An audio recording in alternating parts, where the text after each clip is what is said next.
Thank you for taking the time to talk to me. Of course, thank you. Yeah, there's something about this your character. He's reserved. He's a little bit, he chooses his words um, a little bit more carefully. And I feel like I connected with that, and I feel like there's Uh-huh. a lot about his arc throughout this season where it feels like, he sort of just has to do it. He has to go for R- it because of all the shit. Right. Yeah. Um, Uh-huh. I wanted to know, first of all, not to sound really dramatic, as I read this question, I realize how dramatic it sounds, but do you think when Ethan sold his company, he sold his soul? That is a good and interesting question, and I think it's one that is plaguing him through the series. Hmm. Because it always felt to me like they had sort of arrived on this vacation, like they're both probably like quite busy, like very busy people. They've kind of tumbled into this place, and it's Hmm. only once they're there that they have the sort of time to reflect on who they are and where they're at. So I sort of feel like that is a good question, and it's part of like it definitely read to me like Ethan was going through some kind of existential change or Hmm. crisis, you could say, and part of that was related to his marriage, but some of it also maybe was to do with him personally and who he thinks he is. And like you say, like by the end of this series, he's kind of like choosing to or forced into behaving like kind of like by the rules of a game that maybe he begins this season by seeming to despise or something. So Hmm. maybe it depends how you look at it, and I sort of feel like this is what is I like about the ambiguity of the series is that Hmm. either there is some small fragment of goodness that he is able to hold on to in spite of his um, problematic male behavior, as is the behavior of all the men in the series, Right. and the sort of dysfunction within his friendships and relationship with Harper. Maybe he's managed to hold on to something good about himself, or are we watching the sort of slow and steady corruption of somebody, and is he by the end of the series becoming the very thing that he is sort of judgmental of and looks down on at the beginning. Um, Yeah. and I sort Hmm. of felt like there was a bit of both. I guess in the playing of it, you're trying to play the positive, right? Even if he's doing things that are toxic or unhelpful or emotionally unintelligent, sort of trying to find some kind of justification for it from his point of view. Hmm. Um, but as a punter, just like watching it, it's kind of like, I don't know which way. I don't know what this is. I don't know how dark this is, I suppose was my feeling. Yeah. Yeah. First of all, I have to say, ambiguity in anything, any sort of TV or film is completely underrated. I think we need more of Uh-huh. God forbid we have discussions about something. Um, and I wonder though, like, I don't know, there's something even about the way, I just kept wondering the whole time I was rewatching, and I was like, is this kind of bad behavior, questionable decisions, is that inevitable with money, or between, do all men just end up behaving badly? There's something about the way that when Theo says to you after after the night with the sex workers, he says bro code, and there's something about the way that you confirm it and say bro code. I was like, he doesn't say that. I was like, that's not something that Yeah. Ethan Yeah. is used to or likes to say or confirm. Yeah. Um, Yeah. I wanted, I think it even actually came out as like a question, like a kind of yeah, like, like, are you serious? Like, what the hell is broken? Like, he's like, are we yeah. 21? What is going on? Yeah. Yeah. I um, mean, my feeling with the bro code thing, just briefly, is yeah, that it sure. was like, I think it sort of, as it was presented to Ethan by Cameron, it felt like a sort of like a preposterous thing. Like, Right. what are you talking about?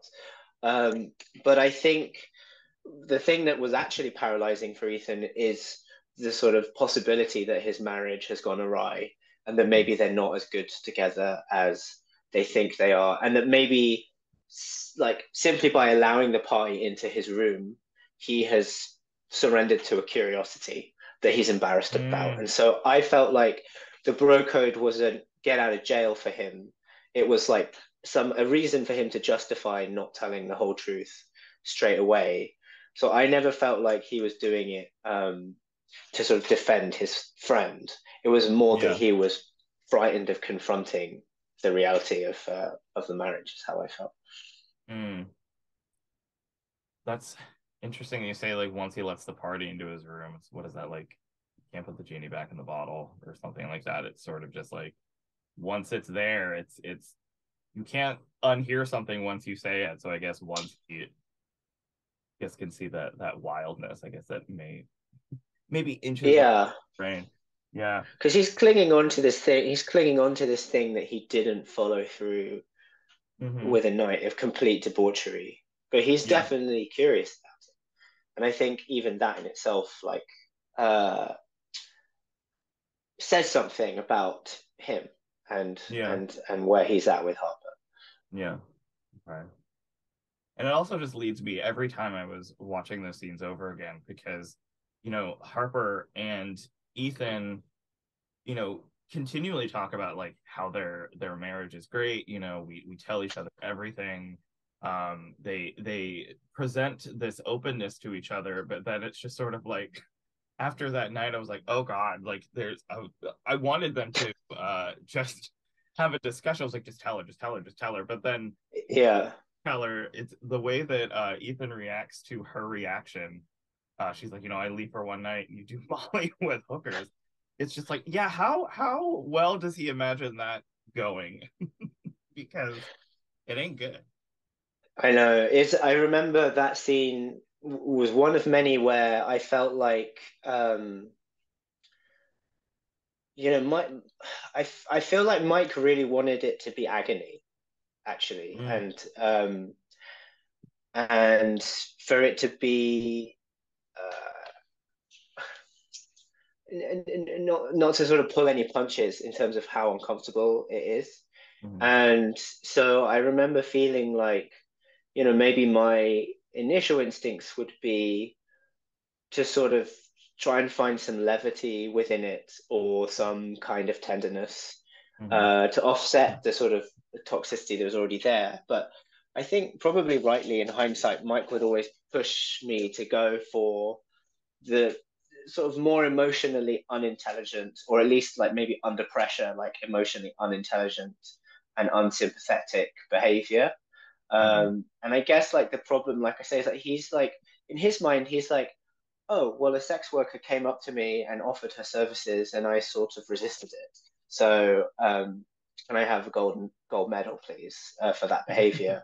But he's not thinking about Harper's feelings. And from her point of view, it's kind of like, why are you keeping this from me? Of course, that makes me think that there is more that you're not telling me.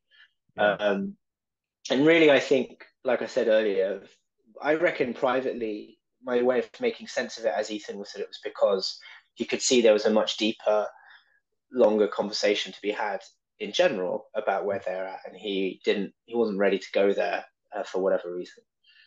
yeah, But it was fun, like playing. It's fun to play, like enjoyably challenging, I suppose, to find like he's such a of all the characters in the season, I felt like he was the most almost like sort of holographic at times, and he's morally very ambiguous. I think yeah, some characters present immediately as kind of problematic, whereas Ethan at the beginning, maybe it feels like, oh, he's just a sort of normal, vanilla, nice guy, which in some ways he is, but it doesn't mean that he can't behave in a way that is, um, like not ideal. And yeah, so it was nice. It was nice, particularly, I suppose, like playing an Asian American character to have that opportunity to play somebody who is neither like just a kind of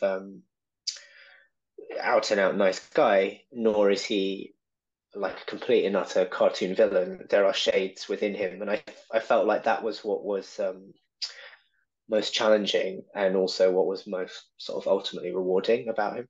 Hmm. Yeah, I don't know, there's something about Ethan specifically. I guess maybe because Cameron is just so, you know, he can be very Hmm. bombastic and very over the top at times, very confrontational with even just I feel like even be like hello is very confrontational for him. But Right. there's I was really fascinated with how you know I think what I said earlier about like how maybe Ethan is careful with what he says, or maybe how he is given the opportunity to be honest, but then doesn't really offer that honesty until he's completely cornered. Sometimes, Hmm. like with the scene early in the season when Aubrey's character walks in on Ethan by himself with his laptop. I mean, that even like you're literally scurrying away from her. Um, Yeah. the conversation will change. Thinking about like that scene next to the scene that's near the end of the series, which I think is so unbelievably heartbreaking, where she's basically saying like, "I know you love me, but I know you don't want me." Like Uh-huh. that is like that killed me. I don't think I've ever seen that like that part of any marriage really explored with those words before. I think that scene is so great. Um, Hmm. that's not really a question. It's just just a comment. But I did. Thank you. You're welcome. I wanted to ask about all of those. I don't say breakfast scenes or dinner scenes, but I feel like these scenes where the two together are sort of these like little like check-in points, or I don't say lampposts, but um where the two couples are with one another, and they're discussing political stuff going on in the world, and then it sort of segues into conversations about each other's lives and stuff. I feel like that it is very weighty material, even though it seems like it's very light. And Yeah. I guess I wanted to know maybe if you guys discussed, like, I don't say a plan of attack, but I mean, I guess maybe what you guys looked forward to at those scenes, because I feel like there's a lot in there that we can burrow into with a lot of subtext. Yeah. I mean, that was a kind of like a gift from the script.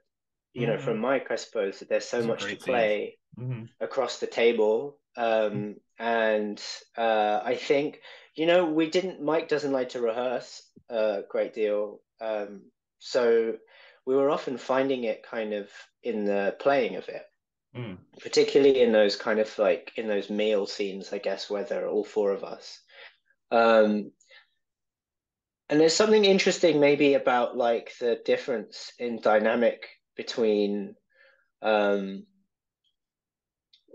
those scenes where we're all four playing together versus like when we pair off, Mm. like the sort of like different things can come to the surface when you pair off, whether it's Mm-hmm.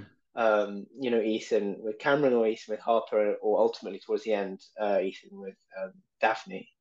um, but yeah, it was no, we didn't really rehearse a lot, and I think we'd more just be thinking about, I mean, I talk more with Aubrey in general about the sort of character arcs and the series, um, but mainly with a view to, I guess, like our scenes as a pair, and then we would carry that, I guess, into our quartet scenes. Mm-hmm. But what was like, I guess, like what was interesting throughout, I think, was often the scenes we'd read as very funny. And for example, the scene you mentioned where um, Ethan's busted with his laptop, and he Mm-hmm. sort of is so busted that he doesn't even pretend, that he was doing anything else. Like the temptation would maybe like again to play it for laughs, and like I came originally from comedy, so my instinct would be to sort of play it in a sort of comic way, but Mike was often like resistant to that, and over time I'd get used to this idea that actually he wants everything to be really straight. And so what that did was then suddenly this tension would come to the surface, and you would feel how on edge this whole apparently luxurious vacation is, and how precarious these relationships are. And so in that scene about like Harper walking in on Ethan watching porn, it's suddenly Like it is still funny, I think, but as we were playing it, it started to feel more that it was actually quite a tense, unnerving scene about how they're on this summer holiday together, and yet they apparently are so like incredibly close, but it almost feels like they're so close that they're starting to grow apart, and you see that they are independently becoming quite lonely, maybe. Hmm. And it sort of started to feel like quite a serious scene, even though when I first read it, I think I was just sort of seeing the funny side of it. And I Right. think that's the same with the meal scenes, and like with that scene you mentioned, like later on in the series, where I'll like they are starting to be honest with each other. I guess like that was the other thing that was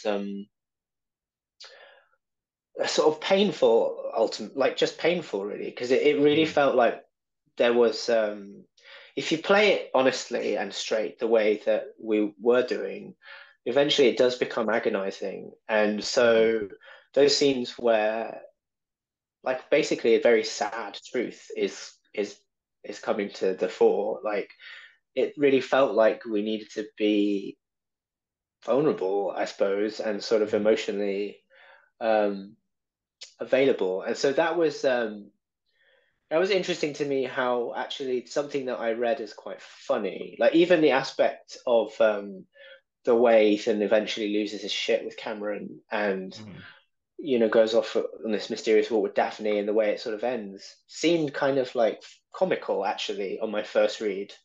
Hmm. But the more we played it, the more the darker it got and the realer it got, and um, more seriously, I felt like I was taking it.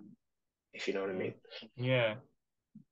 There, the scene between where the that last scene between you and not last scene, but the scene between you and Aubrey. There's something even about the way that it's blocked. Like you're not in the bed with her. You guys are literally talking about like lack of sex, and she's sitting in a bed, and there's distance between you, like physical distance. You're in a chair, and she's in a bed, and I was just like, God, even the like staging of it is like devastating to me. So I don't know, even though it seems so simple.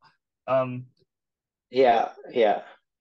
I remember um, actually, like Mike would often shoot singles, and um, that felt like it was creating a distance, and I couldn't mm, work out how deliberate that was.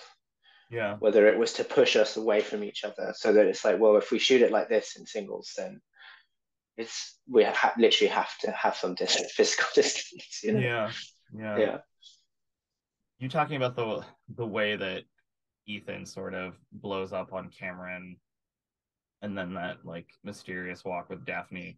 There is something when I rewatched it, it did feel like go with me while I'm here. It felt like Sure. it felt like in a weird way, like the story of their marriage or the story of like whatever was happening between them was sort of becoming like almost like folklore for the island almost. That's what it kind of even not the that's how it kind of I don't know. There's something about it where I just kept wondering about stuff, and I don't know. Hmm.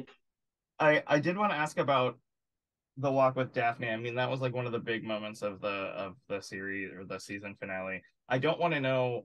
I'm sure everybody asks you like what happened, but I don't need to know that. Um, Sure, you're an ambiguity fan, yeah, as we I am. established. Yeah. But I mean, I wanted to know. Speaking in generalizations, the moment that really stuck out to me was how he stops and he doesn't is not just like a straight shot. And I don't need you to tell me what happens, but I just want to know like how how detailed of a plan in your head you had of him pausing before actually continuing to walk, because that was for some reason that was very shocking to me. I'm glad that you sort of felt that. First of all, I think like the folkloric thing, um, in a way, I feel like that's like sprinkled across the whole Yeah. series, like the Yeah, thank you location for and the going kind with me of with that. Yes. yeah, the sort of like there's a volcanic undertone to it all, and I felt like I remember feeling like using the word operatic a lot at the beginning of sort of talking about this show, where it just felt like it Hmm. had the scale of a sort of Roman tragedy or something, and again, like this sort of weird hot melancholy, this kind of like darkness that ran Mm, through it.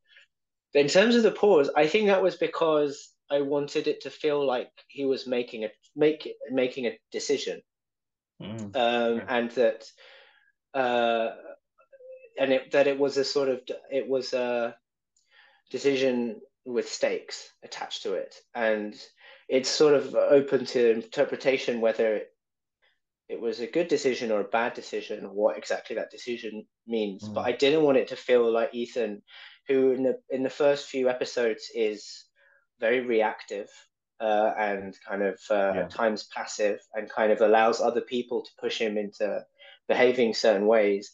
I felt like in that final episode, everything had to turn on its head, and it was doing the script, and so I didn't want it to feel like he was just sort of drifting ethereally into the mist with Right. Daphne. I wanted there to be a solid point where it's like, this is a choice. Whatever happens because of this is on you, and to Mm, kind of just put a punctuation mark in there. Um, and it did feel kind of scary in the moment, I guess. Even though the reality of it was, I remember that essentially Megan and I were just walking towards like a bin, yeah. just to kind of exit frame.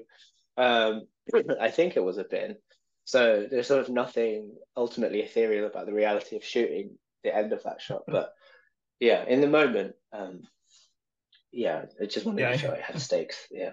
Yeah, you see the final product of that. It was like, oh, the music and the way I love how the way that it's shot, where it's like, you guys are just on the corner of the frame. I really love how that came together. And I do have to say, I think that makes it even more devastating just because when I was rewatching it and I knew that scene was coming, and then when I saw that you in my mind, I was like, does he pause? I can't remember. And then you did. And then my mind immediately went to the hotel room scene where everything is going to shit. And then you can tell that in the hotel room, he feels helpless. He feels like, you know, the floodgates open and he can't stop it. But there, I was just like, oh no. It was like, he's making a conscious decision. It's like, Ethan, stop. Just like, I don't know. Yeah. Right. But again, I guess in his mind, it's almost like it had to feel like this was it had to feel like he was ultimately convincing himself that this was what he needed to do. Yeah. Like for better or worse, whether it's an immoral act or some kind of fucked up moral act, whatever it is, that I needed to find a way for it not to feel masochistic, I suppose, that it's just like, there is darkness here and this is heavy, but that's the way I'm going. Yeah. Um, yeah. Okay. Well, thank you, Will, for your time. I didn't realize we were talking for 25 minutes already, so sorry about that. I have to, Thank you. yeah, I have to say before I let you go, I really love, I always get the title wrong, The Electrical Life of Lewis Wayne. I love that movie, Oh, thank you. Oh, thanks so and much. and I love landscapers, and I think there should be more positive cat representation. That's just my opinion, and I'm sticking to it. So when I saw the trailer for that movie, I was just like, Claire Foy, cats, painting, corsets. This movie is Oh, for thank you. yeah. Thank you. Yeah, well, Appreciate it. yeah, thank you so much for your time. Good luck to you this season. I'm glad more people are, rewatching it and digging deeper into it. It's really great. Thought provoking and ambiguous. Cool. But yeah, thank you so much. Cheers, Joey. Thank you. Have a good Yeah, one. you too. Bye.